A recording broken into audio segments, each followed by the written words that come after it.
हिमाचल में मंत्रियों में विभाग बांटने से पहले सीपीएस को विभागों का जिम्मा मिलने लगा है। बता दें कि मुख्य संसदीय सचिव संजय अवस्थी सीएम के अधीन काम करेंगे। साथ ही सूचना एवं जनसंपर्क, स्वास्थ्य और लोक निर्माण विभाग का कार्य भी देखेंगे।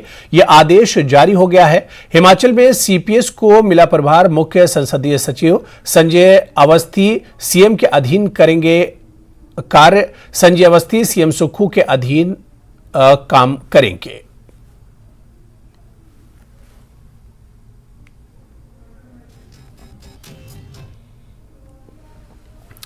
और हमारे सहयोगी रणवीर इस वक्त हमारे साथ इस खबर पर जुड़े हुए हैं। रणवीर, मंत्रियों ने भी एक तरह से कार्यभार अपना संभाल लिया है, लेकिन इससे पहले जो सीपीएस हैं अब एक तरह से उनकी जिम्मेदारियां भी तय की जा रही हैं। देखिए, इसको अगर हम सीधे राजनीतिक तौर पर देखें, जो संकेत मुख्यमंत्री ने दिए हैं, ये तीनों जो है अहम विभाग है। सबसे ज्यादा जो है चाहवान जो मंत्रियों में होता है वो लोक निर्माण विभाग के लिए जो है चाहते हैं कि बड़ा विभाग है, और जाहिर सी बात है किसी सीनियर मिनिस्टर के पास जो है ये विभाग रहता है। लेकिन यहाँ पर जिस तरह से आदेश हुए हैं, जो मुख्य संसदीय सचिव होते हैं वो मंत्रियों के अधीन ही काम करते हैं, और जो संजय अवस्थी है, अर्की से विधायक है, मुख्यमंत्री के सबसे करीबी जो विधायक है वो संजय अवस्थी माने जाते हैं। इसीलिए मुख्यमंत्री ने उन्हें जो है अपने साथ अटैच किया है, और सीपीएस जो होते हैं वो मंत्रियों के अधीन ही काम करते हैं। उनके पास जो काम होते हैं, विभागों के तहत जो काम होते हैं, उनका कामकाज जो है वो देखते हैं, विभागों का कामकाज जो है देखते हैं। तो इससे जो है सीधे तौर पर यह भी देखा जा रहा है कि विभागों के आवंटन से पहले ये जो जिम्मेदारी देना, ये बड़े संकेत दे रही है, क्योंकि जाहिर सी बात है पोर्टफोलियो का जो है एलोकेशन होना है, तो कहीं ना कहीं विभागों को लेकर भी खींचतान जो है चल रही है। बहुत सारे जो मंत्री बने हैं वो पसंद का जो है यहाँ पर चाहते हैं कि वो अपने पसंद का विभाग चाहते हैं, लेकिन यहाँ पर मुख्यमंत्री ने संकेत तो दे दिए हैं कि वो उनके हिसाब से ही जो एलोकेशन है वो होना है।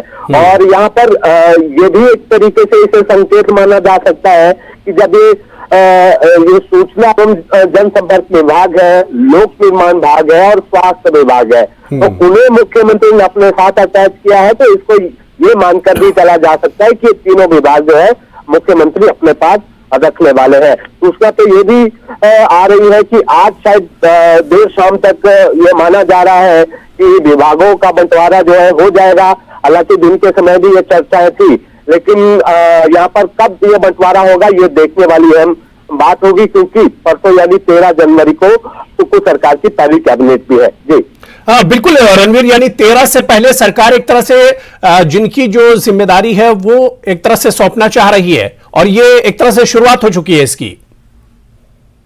इसको शुरुआत ही माना जा सकता है, क्योंकि मुख्यमंत्री के पास जो विभाग अभी है और जो उप मुख्यमंत्री के पास जो विभाग है, उस हिसाब से देखें कि वो विभाग तो किसी के पास जाएंगे नहीं। उप मुख्यमंत्री के पास अभी जल शक्ति विभाग का जिम्मा है, ट्रांसपोर्ट का जिम्मा है और भाषा संस्कृति विभाग का जिम्मा है।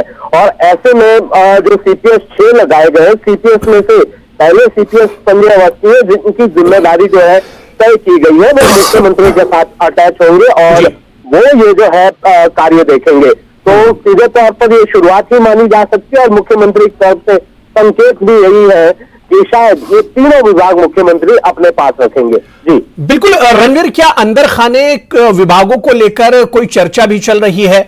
क्योंकि जिस तरह से देखा जाए संजय अवस्थी को यहां पर सीएम के साथ ही एक तरह से जो विभाग दिए गए हैं, ये सब कहा जाए तो बहुत इंपॉर्टेंट विभाग हैं। तो ऐसे में क्या जो दूसरे विभाग होंगे उसे लेकर जो सीपीएस हैं या जो मंत्री हैं, क्या उनके दरमियान कोई बातचीत चल रही है?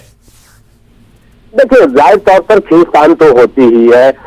जब कोई नई सरकार बनती है, मंत्री बन जाते हैं, तो जैसा आपको ध्यान होगा कि 8 जनवरी को जब मंत्रियों की शपथ हुई थी, तो देर शाम को कुछ विधायक दिल्ली चले गए थे। मुख्यमंत्री जो है पुणे से दिल्ली पहुंचे थे। करीब 2 दिनों तक जो है आला कमान के साथ लगातार जो है बैठकों का दौर शुरू हुआ और जो मंत्री बने हैं उन्होंने भी जो है अपनी इच्छाएं जताई थी, लेकिन यहाँ पर ये भी देखना होगा कि मुख्यमंत्री जानते हैं कि जिन्हें मंत्री बनाया गया है किसके पास कौन कौन सी विभाग दिए जाने चाहिए, क्षमताएं किसके पास क्या है, एक्सपर्टीज क्या है, तो ये सारी बातें जो है ध्यान में रखी जाएंगी।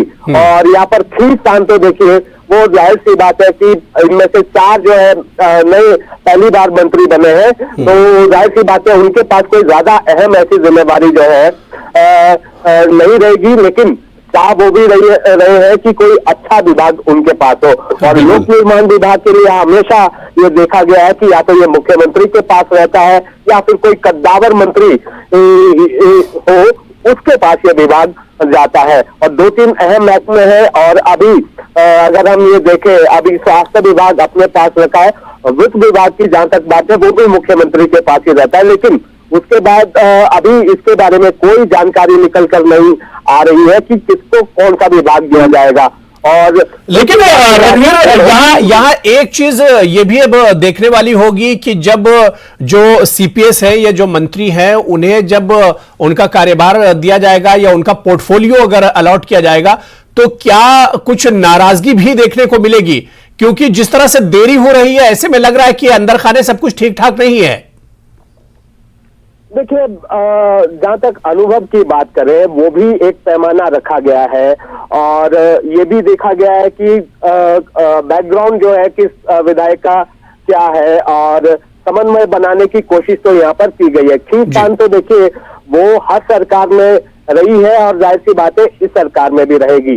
और जो है ज्यादा बार विधायक चुनकर आए हैं उन पर भी अहम जिम्मेवारी जो है यहाँ पर देखने को मिलेगी। लेकिन इतना जरूर है कि मुख्यमंत्री का ये विशेषाधिकार होता है, हालांकि उन्होंने चर्चा आलाकमान से जरूर की है, लेकिन फिर भी यहाँ पर ये देखना होगा कि किसे कौन सा विभाग जो है मिलेगा। लेकिन इतना जो है ये माना जा रहा है कि जैसे उद्योग विभाग हो गया, वित्त विभाग हो गया, लोक निर्माण विभाग तो इन्होंने अपने पास रखा है, तो इनको लेकर लड़ाई जो है काफी हुई है। और ये भी जानकारी निकल कर आई है कि विक्रमादित्य सिंह और प्रतिभा सिंह वो दिल्ली पहुंचे हैं, तो जो आधिकारिक तौर से सूचना तो यही है कि वो जो है आला कमान का धन्यवाद करने पहुंचे हैं, लेकिन एक दखल तो रहता ही है। वो भी चाहते हैं कि विक्रमादित्य भी मंत्री बने हैं, तो ये माना जा रहा है कि शायद इस मसले पर भी जो है पार्टी आला कमान के साथ जो है चर्चा की जाएगी कि किसे कौन सा विभाग जो है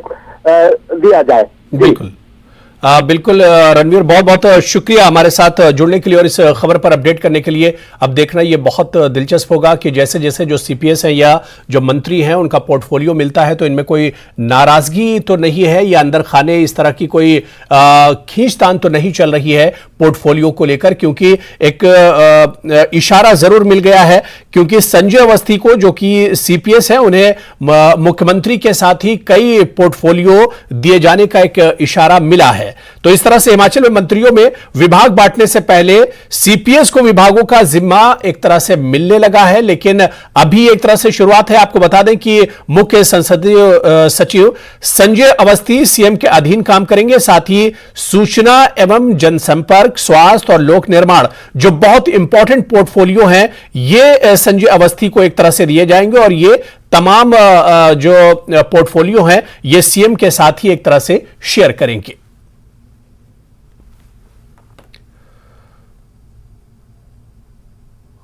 उधर हिमाचल कैबिनेट की पहली बैठक 13 जनवरी को सचिवालय में होगी। यह बैठक सीएम सुखविंदर सिंह सुक्खू की अध्यक्षता में होगी, जिसमें माना जा रहा है कि सुक्खू कैबिनेट राज्य में ओपीएस लागू करने पर फैसला लेगी। साथ ही चुनाव के दौरान किए गए दूसरे वादों पर भी सरकार मोहर लगा सकती है।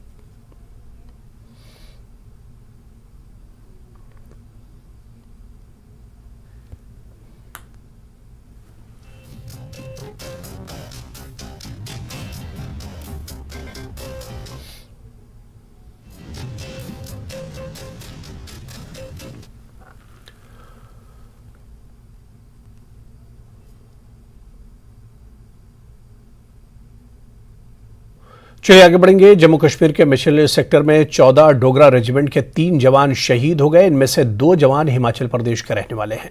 बता दें कि ये जवान जम्मू कश्मीर के कुपवाड़ा जिले के मिशेल सेक्टर में तैनात थे और मंगलवार देर रात को अग्रिम क्षेत्र में नियमित गश्त के दौरान इनका वाहन गहरी खाई में गिर गया, जिससे इनकी मौत हो गई। वहीं मुख्यमंत्री सुखविंदर सिंह सुक्खू ने जवानों की शहादत पर दुख जताया है और परिजनों के प्रति गहरी संवेदना व्यक्त की है और ईश्वर से दिवंगत आत्मा की शांति की प्रार्थना की है।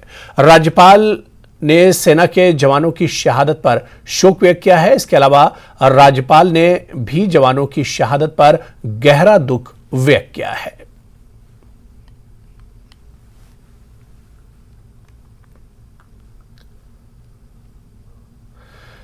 कैबिनेट मंत्री कर्नल धनीराम शांडिल ने कार्यभार संभाल लिया है। कार्यभार संभालने के बाद न्यूज 18 से खास बातचीत में मंत्री धनीराम शांडिल ने कहा कि वो प्रदेश की आर्थिक यानी इकोनॉमी को मजबूत करने के लिए संजीदगी से काम करेंगे। के मंत्रियों के जो है कार्यभार संभालने का जो सिलसिला है वो शुरू हो चुका है। कर्नल धनीराम शांडिल ने जो है एक बार फिर से कुर्सी संभाल ली है मंत्री की, इस वक्त हमारे साथ है। कर्नल साहब, बहुत बहुत बधाई है आपको। बहुत धन्यवाद आपका। एक बार फिर से जो है जिम्मेदारी आपकी बढ़ गई है और भरोसा तो आप पर जताया था, चाहे हाईकमान हो, चाहे मुख्यमंत्री हो, चाहे उप मुख्यमंत्री हो। क्या कहना चाहेंगे? देखिए, मेरा अपना मानना है कि जो अपना लोकतंत्र का उत्सव है, इसमें सभी की भागीदारी है। जो हमारी जनता जनार्दन आज हमें पुष्प भेंट कर रही है, इतना सत्कार दे रही है, इन्हीं सबके कारण हम इन कुर्सियों पर बैठे हैं। अब हमारा अपना कर्तव्य निर्वहन करने का समय आ गया है और जो हम लोगों ने इस हमारे आदरणीय सुखविंदर सुक्खू जी के नेतृत्व में जितने भी हम चुनकर आए हैं या जो मंत्री पद ग्रहण किए हैं, उनका सबका दायित्व बनता है कि हम उन वादों को पूरा करें जो हमने बातें कही हैं। मेरा अपना मानना है कि हमें अपनी संजीदगी से इस ओर काम करना है और आप देखेंगे कि हम नीतिगत रूप से चलेंगे, अपनी आज की समस्याओं को समझेंगे, जिस प्रकार का प्रयोग खासकर आर्थिकी पे है उस पर ध्यान देंगे। वो है सर, अनुभव आपको बहुत ज्यादा है, तो क्या लगता है फिर भी इस बार क्या चुनौतियां हैं आपके सामने, प्रदेश के सामने? मेरा मानना है कि हम एक बड़ी आर्थिक स्थिति जो जैसी होनी नहीं चाहिए थी, इस प्रकार की आर्थिक स्थिति से गुजर रहे हैं। इसलिए सबसे पहला दायित्व हमारा बनता है कि हमने जो अपने घोषणा पत्र में वादे किए हैं उनको पूरा करें। हम ओपीएस का पहला हमारा था निर्णय, जो आपने देखा होगा हमारे शीर्ष नेतृत्व में श्रीमती प्रियंका गांधी आई थी सोलन में, पहली बात उन्होंने ही कही थी कि पहली कैबिनेट में हम ओपीएस को देंगे, महिलाओं को सम्मान राशि देंगे, युवाओं को जो मैं समझता हूँ बेरोजगारी का आलम आप देख रहे हैं, उनको जो बिना ब्याज का ऋण देगा वो अवश्य देंगे। इस प्रकार से हम नीतिगत रूप से चाहते हैं कि जो यहाँ की माँ प्रकृति की इतनी बड़ी खजाना हमारे पास भरा पड़ा है उसका पूर्ण दोहन करें और एक अच्छी पर्यटन नीति को लेकर युवाओं की बेरोजगारी का उन्मूलन करने की तरफ बढ़े। 13 तारीख को कैबिनेट है दोपहर 12 बजे, तो हम क्या मानकर चलें? ओपीएस तो है ही और रोजगार का वादा आप कर रहे हैं, और क्या बड़े फैसले जो है हो सकते हैं, या फिर हम ये मानकर चलें कि जो आपने घोषणाएं की थी, जो वादे किए थे, जो पहली कैबिनेट में होने वही होंगे? हाँ, ये चरणबद्ध तरीके से ही सब कुछ होगा। वैसे कैबिनेट से पहले हमेशा कोर कमेटी की मीटिंग हुआ करती है, उसमें भी हम इसको ध्यान देंगे। मेरा मानना है कि हम जो चुनौतियां आम पब्लिक को पता है और हमारे ऊपर एक बहुत बड़ा देनदारी है। हमारे पास 2016 के बाद एडीए नहीं दिया गया है, जो कि ऑलमोस्ट बड़े अच्छे, मैं तो इतना याद नहीं है पर I think goes into 1000 crore में भी इवन 5000 करोड़। तो हमें ये भी देखना है कि जिनकी जो अदायगी हमने कर्मचारियों को करनी उसे हम किस प्रकार से करेंगे। हाँ, वो जरूरी है उनको दिया जाए, क्यों कि ठगा सा महसूस करता है कर्मचारी, इनके बल पे हम पूरी ब्यूरोक्रेसी के इससे हम चलाते हैं। अगर वो घर जाकर ये उनके पूछें कि उनको एडीए तक नहीं दिया गया, तो आगे आने वाली जो हमारी पेंशन स्कीम्स है और दूसरी हम सोच रहे हैं उसके लिए ये जरूर है कि हमारी कैबिनेट में इन बातों पर अवश्य विचार होगा। आखिरी सवाल लेना चाहेंगे, पोर्टफोलियो कब तक जो है एलोकेट हो जाएंगे सर? देखिए, पोर्टफोलियो मैं समझता हूँ शीर्ष नेतृत्व के अधीन है और जिस प्रकार से कोई काम बांटा जाएगा उसे ग्रहण किया जाएगा, स्वीकार किया जाएगा। जिसको जो जिम्मेवारी होगी सब मिलजुल कर काम करेंगे और सहर्ष जिम्मेवारी को निभाएंगे, ताकि जिसके लिए लोगों ने यहाँ भेजा हो काम हम पूरा करें। चलिए, बहुत शुभकामनाएं आपको आगे कार्य। Thank you so much. Colonel Dhaniram Shandil ने जो है अब कार्यभार संभाल लिया है मंत्री के रूप में, तो कह रहे हैं कि संजीदगी के साथ जो है काम करेंगे और बड़ा ऐलान यहाँ से ये कर रहे हैं कि जो डीए ड्यू है, एरिया ड्यू है, उसको लेकर भी जल्द जो है फैसला किया जाएगा। शिमला से कैमरा सहयोगी दीपक राणा के साथ रणबीर सिंह, न्यूज 18 हिमाचल। चलिए यहाँ पर कैबिनेट मंत्री हर्षवर्धन चौहान ने कार्यभार संभालने के बाद बीजेपी पर बड़ा हमला बोला। हर्षवर्धन चौहान ने कहा कि प्रदेश आर्थिक तौर पर कंगाल हो चुका है और सरकारी कर्मचारियों को कर्ज लेकर वेतन देना पड़ रहा है। प्रदेश को पूर्व की जयराम सरकार ने ही कंगाल किया है, जिसके चलते वेतन के लिए हर महीने 1000 करोड़ का कर्ज लेना पड़ रहा है। इसके बावजूद कांग्रेस सरकार चुनाव के समय किए गए सभी वादे पूरे करेगी। सबसे बड़ी चुनौती तो ये है कि भाई जो प्रदेश सरकार है वो कंगाल है, हमारे सरकारी खजाने खाली हैं और पूर्व की सरकार द्वारा लगभग 75,000 करोड़ रुपए का लोन इस प्रदेश पे छोड़ा गया था और 5,000 करोड़ रुपए की हमारे को अभी दिन लाइबिलिटीज है जो पूर्व सरकार की, जिसको हमने चुकाना है। तो फाइनेंशियल मैनेजमेंट जो है वो एक सबसे बड़ी चुनौती है। हमको हमारे पास आज डे टू डे खर्चा चलाने के लिए सरकार के पास पैसा नहीं है। सरकारी कर्मचारियों को पैसा देने के लिए 1000 करोड़ रुपया हमको हर महीने जनवरी, फरवरी, मार्च तक हमको जो है वो उठाना पड़ेगा। पूर्व की भाजपा सरकार द्वारा जो है वो 4.5 साल कोई काम नहीं किया गया।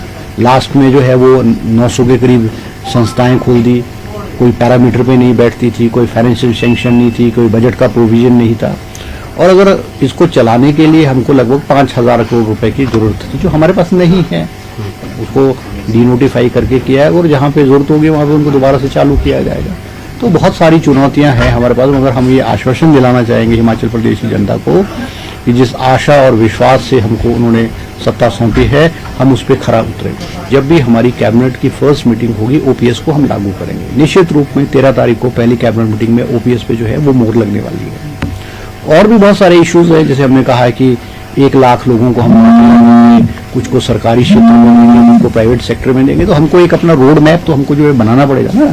हमको 1 लाख नौकरियां हम एक दिन में या एक महीने में नहीं दे पाएंगे। हमको एक रोड मैप बनाना पड़ेगा, किस तरह से हमको जो है वो अफेज मैनर में हमको आगे बढ़ना है।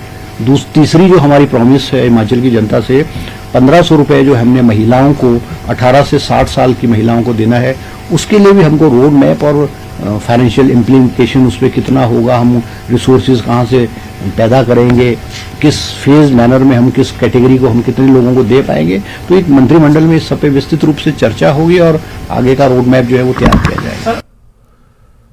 उधर कैबिनेट मंत्री रोहित ठाकुर ने भी कार्यभार संभाल लिया है। कैबिनेट मंत्री की कुर्सी संभालने के बाद रोहित ठाकुर ने कहा कि जयराम सरकार ने चुनाव के लिए प्रदेश को आर्थिक संकट में डाल दिया। हालांकि कांग्रेस की सरकार पहली कैबिनेट में ही ओपीएस को लागू जरूर करेगी। कैबिनेट मंत्री के रूप में जो है रोहित ठाकुर ने यहाँ पर अपना कार्यभार संभाला है, कुर्सी पर विराजमान है। सर, क्या कहेंगे? ये कुर्सी जो है बहुत जिम्मेदारी भरी है, क्या लग रहा है आपको? जनता जनार्दन की सेवा भाव करने के लिए इस कुर्सी पे बैठे हैं और उनके आशीर्वाद से ही ये सौभाग्य प्राप्त हुआ है। और जो हमारा कांग्रेस पार्टी की जो हमेशा एक मैं समझता हूँ विचारधारा रही है पूरे हिमाचल का सर्वत्र विकास, उसके लिए हम आने वाले 5 वर्षों में कोई कसर नहीं छोड़ेंगे। क्या चुनौतियां आप मानते हैं? चुनौती मैं समझता हूँ जीवन एक चुनौती है। हमारे को जो जिम्मेदारी मिली है वो एक तरह से जिस तरह से वित्तीय स्थिति पूरे प्रदेश की किसी छुपी नहीं, लगभग कोई 75,000 करोड़ के आसपास का ऋण प्रदेश पर है। और जिस तरह से हमारी गत जयराम सरकार ने राजनीतिक लाभ लेने के लिए आपके सरकारी संस्थान खोले थे, वो आपके सामने है। लगभग कोई 900 से ऊपर सरकारी संस्थान चुनावी लाभ लेने के लिए आपने खोले थे। मैं एक उदाहरण आपके समक्ष रखूंगा बिजली बोर्ड का। गत 40 वर्षों में यानी 4 दशकों में मात्र आपके 5 आपके चाहे वो डिवीजन की बात हो, बिजली बोर्ड के डिवीजन की बात हो, मंडल की बात हो, सिर्फ 5 डिवीजन खोले, क्योंकि स्टाफ का अभाव रहता है, महत्वपूर्ण विभाग है। लेकिन इन्होंने चुनावी लाभ लेने के लिए अपने अंतिम कुछ महीनों के अंदर 4-5 महीनों के अंदर 33 कार्यालय खोल दिए, जो एक तरह से मैं समझता हूं बहुत ही अनुचित था। अगर खोलने का समय होता तो समय रहते वित्तीय प्रबंध करते। 5 वर्ष में बात एक बड़ी बड़ी डबल इंजन की हुई। उदाहरण के तौर पे 69 नेशनल हाईवेज की बात नितिन गडकरी ने 2015 में की थी, अब तो 23 प्रारंभ हो चुका है। एक भी एनएच हमारे को जयराम सरकार के कार्यकाल के दौरान प्राप्त नहीं हुआ। ये सारी बातें हैं, लेकिन फिर भी हमारा एक अटल विश्वास है, दृढ़ संकल्प है। हम जनता जनार्दन को विश्वास दिलाते कि 5 वर्षों में हमने जो जनता जनार्दन से वादे किए हैं उसको चरणबद्ध तरीके से अमली जामा पहुंचाएंगे। सर, अब आपकी पहली कैबिनेट भी निर्धारित हो गई है 13 जनवरी को दोपहर 12 बजे। ओपीएस तो आप लागू ही करेंगे, लेकिन उसके अलावा क्या क्या फैसले जो है, क्या वो वायदे उन पर मुहर लगेगी या कुछ और फैसले करेंगे? मैं समझता हूं जहां तक ओपीएस की बात है, इसमें तो हमारी पहली प्राथमिकता है। हमारी राष्ट्रीय नेता प्रियंका गांधी जी ने सोलन की रैली में जिसमें हमारी पूरा विशेषकर शिमला संसदीय क्षेत्र के बहुत से कार्यकर्ता जो यहाँ पर भी उपस्थित थे, वहां पर उन्होंने वचन पत्र दी थी। ये हमारा पहला, मैं समझता हूं, अपना जो हमारा कार्यक्रम प्रारंभ होगा इस सरकार का, वो ओपीएस के माध्यम से होगा। और मैं आपको विश्वास लाता हूं कि जिस तरह के वादे जिनको बाद में भारतीय जनता पार्टी ने जुमलों में तब्दील कर दिया था, इस तरह के वादे नहीं होंगे। हम चरणबद्ध तरीके से जहां रिसोर्स मोबिलाइजेशन करेंगे, अपने आय के साधन को बढ़ाएंगे, साथ ही साथ चरणबद्ध तरीके से इनको अमली जामा पहनाएंगे। शुभकामनाएं आपको। धन्यवाद रणवीर जी। तो रोहित ठाकुर ने कहा है कि किस तरह से अब वो जो है आगे जो है काम करेंगे, और प्राथमिकता पर जो काम है वो तो किए ही जाएंगे, लेकिन जो वायदे किए गए हैं चरणबद्ध तरीके से जो है उन्हें पूरा किया जाएगा। शिमला से कैमरा सहयोगी दीपक राणा के साथ रणबीर सिंह, न्यूज़ 18। और बात मौसम की करते हैं। हिमाचल प्रदेश पे 3 दिन बारिश बर्फबारी की संभावना है। मौसम विज्ञान केंद्र शिमला ने आज से 13 जनवरी तक राज्य में बारिश और बर्फबारी का पूर्व अनुमान जताया है। इस दौरान निचले और मैदानी विभागों में बारिश की संभावना जताई गई है, जबकि मध्य और उच्च पर्वतीय भागों में बारिश बर्फबारी के आसार हैं। 12 जनवरी को चंबा, कांगड़ा, मंडी, कुल्लू, शिमला, लाहौल स्पीति और किन्नौर जिले के कुछ भागों के लिए भारी बारिश और बर्फबारी का येलो अलर्ट भी जारी किया गया है। स्थानीय लोगों और पर्यटकों को संबंधित विभागों की ओर से जारी एडवाइजरी और दिशा निर्देश का पालन करने को कहा गया है। और इसी पर और अपडेट लेंगे हमारे सहयोगी राजेंद्र शर्मा हमारे साथ जुड़े हुए। राजेंद्र, कहा जा रहा है कि आने वाले 3 दिन हिमाचल के लिए थोड़ा मुश्किल भरे होंगे क्योंकि बारिश और बर्फबारी हो सकती है। बिल्कुल अबू, इस वक्त मैं शिमला के रिज मैदान पर हूँ और यहाँ हल्के हल्के जब हवाएं चलती हैं तो छोटे छोटे फुहारे जो हैं तो वो बर्फ के आते हैं। और इतनी संख्या में यहाँ पर्यटक आए हैं, जैसे ही लगता है कि बर्फ आ रही है तो एकदम से शोर, यहाँ खुशी का जो माहौल है वो देखने को मिलता है। ठंड हिमाचल प्रदेश में अगर हम कहें तो समूचे प्रदेश में बढ़ चुकी है और तापमान में लगभग हर स्थान पर आधा से 1 डिग्री सेल्सियस तक की कमी जो है तो वो दर्ज की गई है। और जो बर्फ़ के लिए अनुकूल तापमान होता है बर्फबारी का, वो लगभग बन गया है। और अगर मौसम विज्ञान केंद्र की तरफ से जो प्रेडिक्शंस जारी की गई हैं उनकी हम बात करें तो अनुमान जताया गया है, येलो अलर्ट है आज के लिए भी और कल के लिए भी। और ये अनुमान लगाया जा रहा है कि आज रात को हिमाचल प्रदेश के जो हाई हिल्स हैं उनमें बर्फबारी हो सकती है। इसके अलावा जो मिड हिल्स हैं उनमें भी अधिकांश क्षेत्रों में बर्फबारी या फिर बारिश हो सकती है। और लो हिल्स में बारिश का अनुमान जो है तो कल वो जताया गया है। तो ऐसे में 15 तारीख तक हिमाचल प्रदेश में जो है तो वो मौसम खराब रह सकता है और अधिकांश क्षेत्रों में बारिश या फिर बर्फबारी जो हाई हिल्स है वहाँ पर हो सकती है। ठंड का जो दौर है वो हिमाचल में अब शुरू हो चुका है और चाहे पर्यटन व्यवसाय से जुड़े हुए लोग हों, बागवानी से जुड़े हुए लोग हों या फिर कृषि से जुड़े हुए लोग हैं, हर कोई उम्मीद लगा रहा है कि बारिश या बर्फबारी हिमाचल प्रदेश में जल्द हो। वहीं प्रशासन की अगर हम बात करें तो प्रशासन की तरफ से भी ये जो है तो वो अलर्ट जारी कर दिया गया है। सभी जिला प्रशासन की मीटिंग्स भी हो गई हैं पूरे प्रदेश में और जो पुख्ता इंतजाम है वो प्रशासन ने अपनी तरफ से किए हैं। लेकिन अगर हम कहें तो अब ये अनुमान लगाया जाता है और पर्यटक भी जो पड़ोसी राज्य हैं उनसे बड़ी संख्या में हिमाचल प्रदेश में पहुंच गए और ये उम्मीद लगाए बैठे हैं कि जल्द से जल्द जो है तो वो बारिश हो सके। लेकिन ठंड जो है तो वो बड़ी संख्या में काफी ठंड हिमाचल प्रदेश में बिल्कुल, यानी आने वाले कुछ दिन हिमाचल के लिए और हिमाचल के लोगों के लिए थोड़ा सा मुश्किल भरे हो सकते हैं क्योंकि 15 तारीख तक हिमाचल में मौसम का मिजाज बदल सकता है, बारिश और बर्फबारी हो सकती है। बहुत बहुत शुक्रिया राजेंद्र शर्मा मेरे साथ जुड़ने के लिए और इस खबर पर अपडेट करने के लिए। तो चलिए इस बुलेटिन में अभी फिलहाल इतना ही। नमस्कार।